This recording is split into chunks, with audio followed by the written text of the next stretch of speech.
Hi dears, എല്ലാ മക്കൾക്കും എജ്യുമേറ്റിൻ്റെ മറ്റൊരു ക്ലാസ്സിലേക്ക് സ്വാഗതം. ഇന്ന് നമ്മൾ എടുക്കുന്നത് 5ാം ക്ലാസ്സിലെ സാമൂഹ്യശാസ്ത്രത്തിലെ ഒന്നാമത്തെ പാഠമായ പീലിയുടെ ഗ്രാമം എന്നതിലെ റിവിഷനാണ് കേട്ടോ. നമ്മുടെ ഓണം എക്സാമിന് വരാൻ സാധ്യതയുള്ള ചോദ്യങ്ങൾ ഏതൊക്കെയാണെന്നാണ് നമ്മൾ നോക്കാനായിട്ട് പോകുന്നത്. ക്ലാസ്സിലേക്ക് കിടക്കുന്നതിന് മുന്നേ ചാനൽ ആദ്യമായി കാണുന്നവരാണെങ്കിൽ ഒന്ന് സബ്സ്ക്രൈബ് ചെയ്ത് സപ്പോർട്ട് ചെയ്യാൻ മറക്കല്ലേ. അതുപോലെ തന്നെ നിങ്ങളുടെ കൂട്ടുകാരിലേക്കൂടെ വീഡിയോ ഷെയർ ചെയ്ത് കൊടുക്കുകയും വേണേ. നിങ്ങൾക്ക് ആവശ്യമുള്ള 5ാം ക്ലാസ്സിലെ എല്ലാ വിഷയങ്ങളുടെയും വീഡിയോസ് STD 5 2024 എന്നുള്ള പ്ലേലിസ്റ്റ് എടുത്ത് നോക്കിയാൽ ലഭിക്കുന്നതാണ്. ഇനി സാമൂഹ്യശാസ്ത്രത്തിൻ്റെ മാത്രം വീഡിയോസ് മതിയെങ്കിൽ STD 5 സോഷ്യൽ സയൻസ് എന്നുള്ള പ്ലേലിസ്റ്റ് നോക്കിയാൽ അതിൽ ലഭിക്കുന്നതാണ്. അപ്പോൾ ശരി, നമുക്ക് നേരെ ക്ലാസ്സിലേക്ക് കിടക്കാം. ആദ്യമായിട്ട് നമുക്ക് വരാൻ സാധ്യതയുള്ളൊരു ചോദ്യം എന്ന് പറയുന്നത് കൂട്ടത്തിലെ 5ാമത്തെ ആളായി നിങ്ങളെ സ്വയം പരിചയപ്പെടുത്തുക എന്നാണ്. അതായത് പീലിയുടെ ഗ്രാമത്തിൽ 4 സുഹൃത്തുക്കളെ നമ്മൾ കണ്ടല്ലോ. അപ്പോൾ നിങ്ങളെ സ്വയം പരിചയപ്പെടുത്തുന്ന ഒരു ചെറിയൊരു ബയോ ഇൻട്രൊഡക്ഷൻ തയ്യാറാക്കാനാണ്. അപ്പോൾ നിങ്ങൾ എന്താ ചെയ്യേണ്ടത്? ആദ്യം എൻ്റെ പേരെന്താണ് അത് എഴുതുക.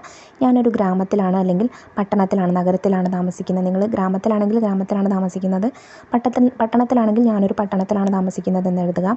പിന്നെ എൻ്റെ അച്ഛൻ്റെ പേര് ഇതാണ്, എൻ്റെ അമ്മയുടെ പേര് ഇതാണ്. പിന്നെ എനിക്കൊരു സഹോദരൻ അല്ലെങ്കിൽ സഹോദരി ഉണ്ടെങ്കിൽ എന്ന് എഴുതുക. പിന്നെ എന്താണ്, എത്ര സഹോദരന്മാരാണോ അത് എഴുതുക കേട്ടോ. 2 ആണെങ്കിൽ 2 എഴുതുക. പിന്നെ അവരുടെ പേരെന്താണ്, അവരെന്താണ് ചെയ്യുന്നത് തുടങ്ങിയിട്ടുള്ള കാര്യങ്ങളെല്ലാം നിങ്ങൾക്ക് എഴുതി ചേർക്കാവുന്നതാണ്. പിന്നെ അതുപോലെ ഒരു 1 വേർഡ് ആയിട്ടുള്ള ചോദ്യം വരാൻ സാധ്യതയുള്ളത് ഏതൊക്കെ സംസ്ഥാനങ്ങളിൽ നിന്നാണ് കേരളത്തിലേക്ക് അതിഥി തൊഴിലാളികൾ കുടുംബമായി എത്തുന്നത് എന്ന ചോദ്യം പ്രതീക്ഷിക്കാം. അപ്പോൾ അസം, ബീഹാർ, പശ്ചിമ ബംഗാൾ, ജാർഖണ്ഡ് തുടങ്ങിയിട്ടുള്ള സംസ്ഥാനങ്ങൾ നിങ്ങൾക്ക് എഴുതി കൊടുക്കാവുന്നതാണ്. ഇനി നിങ്ങൾ സ്വയം പരിചയപ്പെടുത്തിയല്ലോ. നിങ്ങൾ പറഞ്ഞു കഴിഞ്ഞ വിവരങ്ങളോടൊപ്പം നിങ്ങളുടെ ഹോബി, ഒഴിവ് സമയം ചെലവഴിക്കുന്ന രീതികൾ, ആഗ്രഹങ്ങൾ, സ്വപ്നങ്ങൾ എന്നിവയെല്ലാം ചേർത്ത് വിപുലപ്പെടുത്തിയ വ്യക്തിഗത പ്രൊഫൈൽ ഉണ്ടാക്കാൻ ശ്രമിക്കുക. അപ്പോൾ വ്യക്തിഗത പ്രൊഫൈൽ ഉണ്ടാക്കാൻ വേണ്ടിയിട്ട് നമുക്ക് ഇക്കാര്യങ്ങളെല്ലാം ഉൾപ്പെടുത്തേണ്ടതുണ്ട്. അപ്പോൾ നമുക്ക് എങ്ങനെ എഴുതാം? എൻ്റെ ഹോബികൾ എന്തൊക്കെയാണ്? ചിത്രം വരയ്ക്കുക, അല്ലെങ്കിൽ കഥകൾ വായിക്കുക, അല്ലെങ്കിൽ സംഗീതം കേൾക്കുക, അല്ലെങ്കിൽ ക്രിക്കറ്റ് കളിക്കുക, നൃത്തം ചെയ്യുക, TV കാണുക, ക്രാഫ്റ്റ് വർക്ക് ചെയ്യുക തുടങ്ങിയവയാണ്. നിങ്ങളുടെ ഹോബികൾ എന്തൊക്കെയാണോ അതെല്ലാം നിങ്ങൾക്ക് അവിടെ കോമ ഇട്ടോ അല്ലെങ്കിൽ /ഇട്ടോ എഴുതി കൊടുക്കാം. അധ്യാപകൻ അല്ലെങ്കിൽ ഡോക്ടർ, പോലീസ് ആവുക എന്നതാണ് എൻ്റെ ആഗ്രഹം. ആരാണോ ആവാൻ ആഗ്രഹം അതെഴുതുക. രണ്ടാമതായിട്ട് ആരാവാനാണ് ആഗ്രഹം അതെഴുതുക. അധ്യാപകനാണോ, പോലീസാണോ, ഡോക്ടറാണോ, വക്കീലാണോ? ഓക്കെ. എനിക്ക് യാത്ര ചെയ്യാൻ ഇഷ്ടമാണ്. ഞാൻ എൻ്റെ മാതാപിതാക്കളെ സ്നേഹിക്കുന്നു. എല്ലാ ജീവജാലങ്ങളോടും ഞാൻ ദയയുള്ളവനാണ്. ഞാൻ പ്രകൃതിയെ സ്നേഹിക്കുകയും അതിനെ സംരക്ഷിക്കുകയും ചെയ്യുന്നു. ഇനി അതുപോലെ ഒരു ചോദ്യമാണ്, നിങ്ങളും ഇവർക്കൊപ്പം യാത്രയ്ക്ക് ഒരുങ്ങിയിരിക്കുകയല്ലേ? നിങ്ങൾക്കും ഉണ്ടാവില്ലേ ചില ആശങ്കകൾ? താഴെ നിങ്ങളെ വരച്ച് ചേർത്ത് നിങ്ങളുടെ ചിന്തകൾ ഇവിടെ എഴുതി ചേർക്കും. അപ്പോൾ വരച്ച് ചേർത്ത് എന്നുള്ളത് നിങ്ങൾ ഉണ്ടാവില്ല. അങ്ങനെ ഒരു ചോദ്യം ചിലപ്പോൾ വരാൻ സാധ്യതയില്ല. നിങ്ങളെക്കുറിച്ച് നിങ്ങളുടെ ചിന്തകൾ എഴുതി ചേർക്കാൻ ചോദിക്കാം. അപ്പോൾ എങ്ങനെയാണ്? അതെ, യാത്ര പോകാൻ ഞാൻ വളരെ ആവേശത്തിലാണ്. മാതാപിതാക്കളിൽ നിന്ന് സമ്മതം വാങ്ങാൻ എനിക്ക് നന്നായി ശ്രമിക്കേണ്ടി വന്നു. യാത്രക്കിടെ കഴിക്കാൻ അമ്മ എനിക്ക് ലഘുഭക്ഷണം തന്നുവിട്ടു. എൻ്റെ സുഹൃത്തുക്കൾക്കും പീലിക്കും അവളുടെ കുടുംബത്തിനും വേണ്ടി കൂടി അമ്മ ഭക്ഷണം തന്നുവിട്ടു. ഇത്തരത്തിൽ ഏതാനും കാര്യങ്ങൾ നിങ്ങൾക്ക് അവിടെ എഴുതി ചേർക്കാം. വ്യത്യസ്ത സാഹചര്യങ്ങളിൽ നിന്ന് വന്ന ഇവർ എങ്ങനെയാവും ഇത്ര അടുപ്പമുള്ള കൂട്ടുകാരായത്? ഇവർ സുഹൃത്തുക്കളാകാൻ ഇടയായ സാഹചര്യം സങ്കല്പിച്ചെടുത്തുക.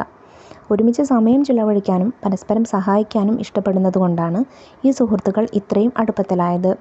അവർ വ്യത്യസ്ത പശ്ചാത്തലങ്ങളിൽ നിന്ന് വന്നവരാണെങ്കിലും അവർ പരസ്പരം ബഹുമാനിക്കുകയും വിശ്വസിക്കുകയും മനസ്സിലാക്കുകയും അംഗീകരിക്കുകയും നന്നായി ആശയവിനിമയം നടത്തുകയും ചെയ്യുന്നു.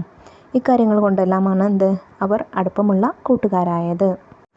അടുത്ത ചോദ്യം നോക്കിക്കേ. നിങ്ങൾ എന്തെല്ലാം സാധനങ്ങൾ യാത്രയ്ക്കായി കരുതും? എന്തെല്ലാം കാര്യങ്ങളാണ് നിങ്ങൾ ആലോചിക്കുക?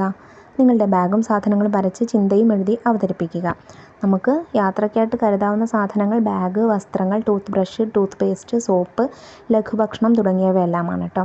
ഇനി നിങ്ങളുടെ ബാഗും സാധനങ്ങളും വരച്ച് ചേർക്കുക എന്നുള്ളത് എന്താണ്? നിങ്ങൾക്ക് ഓപ്ഷണലായിട്ടുള്ള കാര്യമാണ്. അത് നിങ്ങൾ ചെയ്തു കൊടുക്കുക. അടുത്ത ചോദ്യം നോക്കൂ. പീലിയുടെ ഗ്രാമത്തെക്കുറിച്ച് നിങ്ങളുടെ പ്രതീക്ഷകൾ എന്തൊക്കെയാണ്? പീലിയുടെ ഗ്രാമം വളരെ സുന്ദരമായിരിക്കും.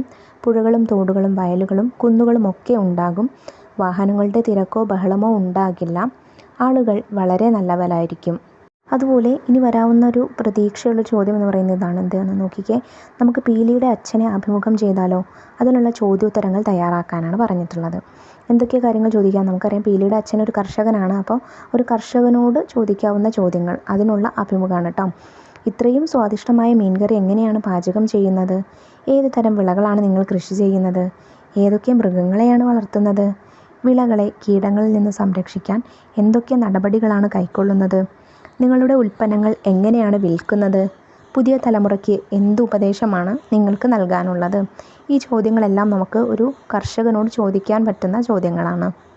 ഒരുപക്ഷെ ചോദ്യം പീലിയുടെ അച്ഛനോട് എന്നായിരിക്കില്ല.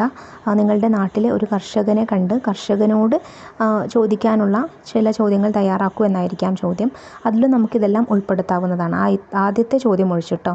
നമ്മൾ സ്വാദിഷ്ടമായ മീൻകറി എങ്ങനെയാണ് പാചകം ചെയ്യുന്നതെന്ന് ചോദിച്ചത് ആ മീൻകറി അച്ഛൻ ഉണ്ടാക്കിയതായതുകൊണ്ടാണ്. അപ്പോൾ ആ ചോദ്യം ഒഴിച്ച് ബാക്കിയെല്ലാം നിങ്ങൾക്ക് ചോദിക്കാം.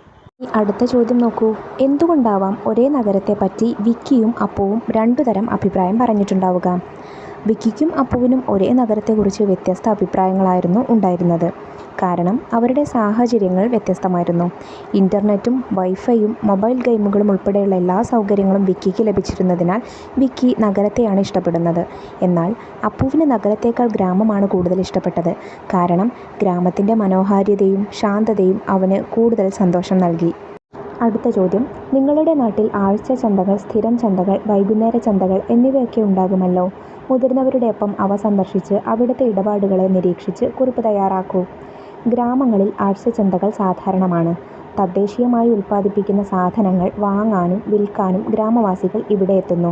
ധാന്യങ്ങൾ, സുഗന്ധവ്യഞ്ജനങ്ങൾ, കരകൗശല വസ്തുക്കൾ, വസ്ത്രങ്ങൾ, വീട്ടുപകരണങ്ങൾ തുടങ്ങിയ സാധനങ്ങൾ ഇത്തരം ചന്തകളിൽ ലഭ്യമാണ്. കർഷകർ പഴങ്ങൾ, പച്ചക്കറികൾ, പാലുൽപ്പന്നങ്ങൾ എന്നിവ വിൽക്കാൻ കൊണ്ടുവരുന്നു. അടുത്ത ചോദ്യം നോക്കൂ. നിങ്ങൾക്കൊപ്പം പീലിയുടെ ഗ്രാമത്തിൽ വന്ന കൂട്ടുകാർ അവരുടെ അഭിപ്രായം പങ്കുവച്ചല്ലോ. നിങ്ങൾക്കും പീലിയുടെ ഗ്രാമത്തെക്കുറിച്ച് എന്തെങ്കിലും പറയാനുണ്ടാവില്ലേ? ഗ്രാമക്കാഴ്ചകളെ നിങ്ങൾ എങ്ങനെയെല്ലാം സ്വാധീനിച്ചുവെന്ന് ഇവിടെ എഴുതി ചേർക്കൂ. പീലിയുടെ ഗ്രാമം വളരെ ശാന്തവും മനോഹരവുമാണ്. ധാരാളം കുളങ്ങളുണ്ട്. ഈ കുളങ്ങളിൽ കുട്ടികൾ നീന്താൻ പഠിക്കുന്നു. ധാരാളം നെൽപ്പാടങ്ങളുണ്ട്. കൊയ്ത്തിനു ശേഷം രണ്ടാം വിള ഇറക്കുന്നതിനായി ഉഴുതുമറിച്ച വയലിൽ കാളപൂട്ട് മത്സരം നടക്കുന്നു. ഗ്രാമത്തിൽ വിവിധ തരം ഉത്സവങ്ങൾ നടക്കുന്നു. ഗ്രാമവാസികൾക്ക് സാധനങ്ങൾ വാങ്ങാനും അവരുണ്ടാക്കിയവ വിൽക്കാനും ആഴ്ചച്ചന്തകളുണ്ട്. പീലിയുടെ ഗ്രാമത്തിലെ ഈ കാഴ്ചകൾ എനിക്കും സുഹൃത്തുക്കൾക്കും നല്ലൊരനുഭവമായിരുന്നു. ഗ്രാമത്തിൻ്റെ ഭംഗിയും ശാന്തതയും ഞങ്ങൾ ശരിക്കും ആസ്വദിച്ചു. ഇനി അടുത്ത ചോദ്യം നോക്കാം. 4 പേരും അവരുടെ മുൻധാരണ തിരുത്തി പറഞ്ഞത് നിങ്ങൾ കേട്ടില്ലേ? പീലിയുടെ ഗ്രാമത്തിലൂടെ നിങ്ങളും സഞ്ചരിച്ചുവല്ലോ. ഈ യാത്രക്കിടയിൽ നിങ്ങൾക്ക് എന്തെല്ലാം പുതിയ അറിവുകളാണ് ഉണ്ടായത്? നിങ്ങളുടെ അനുഭവം കൂട്ടുകാരോട് പങ്കുവയ്ക്കൂ. നഗരത്തേക്കാൾ മനോഹരമാണ് ഗ്രാമം. ശുദ്ധജലവും ശുദ്ധവായുവും വൃത്തിയുള്ള ചുറ്റുപാടും കൊണ്ട് അനുഗ്രഹീതമാണ് ഗ്രാമങ്ങൾ. ഗ്രാമങ്ങളിലെ ഭൂരിഭാഗം ആളുകളും കർഷകരാണ്. ഇവിടെ ധാരാളം ഉത്സവങ്ങളുണ്ട്. എല്ലാവരും ഉത്സവങ്ങൾ ഒരുമിച്ച് ആഘോഷിക്കുന്നു. ഇൻ്റർനെറ്റും മൊബൈൽ ഫോണും ഇല്ലെങ്കിലും ആളുകൾ ഗ്രാമങ്ങളിൽ സന്തോഷത്തോടെ ജീവിക്കുന്നു. കുട്ടികൾക്ക് കളിച്ചുല്ലസിക്കാൻ ധാരാളം കളിസ്ഥലങ്ങളും മറ്റും ഗ്രാമങ്ങളിലുണ്ട്. അപ്പോൾ ഈ ചോദ്യം എങ്ങനെ വരാം? ഗ്രാമങ്ങളുടെ പ്രത്യേകതകൾ എന്തെല്ലാം എന്നുള്ള രീതിയിലും വരാം കേട്ടോ. അങ്ങനെ ഒരു ചോദ്യം വന്നാലും നിങ്ങൾ എഴുതേണ്ട ഉത്തരം എന്താണ്? ഇത് തന്നെയാണ്. അപ്പോൾ ഇത്രയും ചോദ്യങ്ങളാണ് നിങ്ങൾക്ക് ഒന്നാം പാഠമായ പീലിയുടെ ഗ്രാമം എന്നതിൽ നിന്നും പ്രതീക്ഷിക്കാവുന്ന ചോദ്യങ്ങൾ.